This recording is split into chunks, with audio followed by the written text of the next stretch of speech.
వ్యవసాయ మార్కెట్ లో అన్న గుంటూరు జిల్లా వ్యవసాయ మార్కెట్ లో నేను ఒకటి చూశాను అన్న. అప్పుడు టీడీపీ ఉందన్న, అప్పుడు టీడీపీ వచ్చిందన్న. వచ్చిందని చెప్పి రాజశేఖర రెడ్డి గారి బొమ్మ తీసి పక్కన పడేశారన్న. ఇవాళ జగనన్న వచ్చినా గానీ అక్కడ వాళ్ళు పెట్టుకున్నారు చూసా ఎన్టీ రామారావు బొమ్మ, ముట్టుకోవాలా. అర్థమైందా? వాళ్ళ పరిపాలన ఎలా ఉంది, మన పరిపాలన ఎలా ఉంది, దానికి అర్థం చేసుకున్నా. ఒక్క మాట అన్న, వాళ్ళు ఆ రోజు రాజశేఖర రెడ్డి గారి బొమ్మ పిచ్చి ఆటలో తీసి పక్కన పెట్టారన్న, పడేశారన్న. ఇవాళకి కూడా జగన్మోహన్ రెడ్డి అలా బొమ్మ కూడా ఎన్టీ రామారావు బొమ్మ కూడా ముట్టుకోవాలి. ఎందుకంటే అలా చేయడు, నమ్మకం దుర్మార్గ పరిపాలన చేయడు. అది వాళ్ళకి సాధ్యం, అది వాళ్ళకి సాధ్యం అన్న.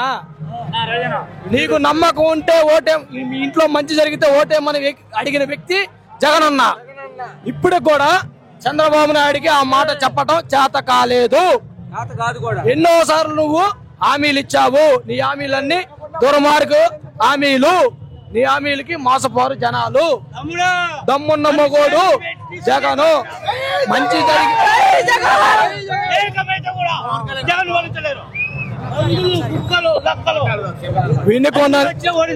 వినుకొండ నియోజకవర్గంలో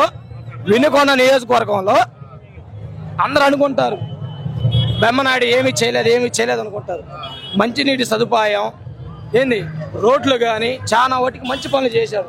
మంచి పనులు చేసినప్పుడు బెమ్మనాయుడిని దూషిస్తున్నారు వీళ్ళు. కానీ ఇలాంటి పట్టించుకోడు బెమ్మనాయుడు గారు. అర్థమైందా?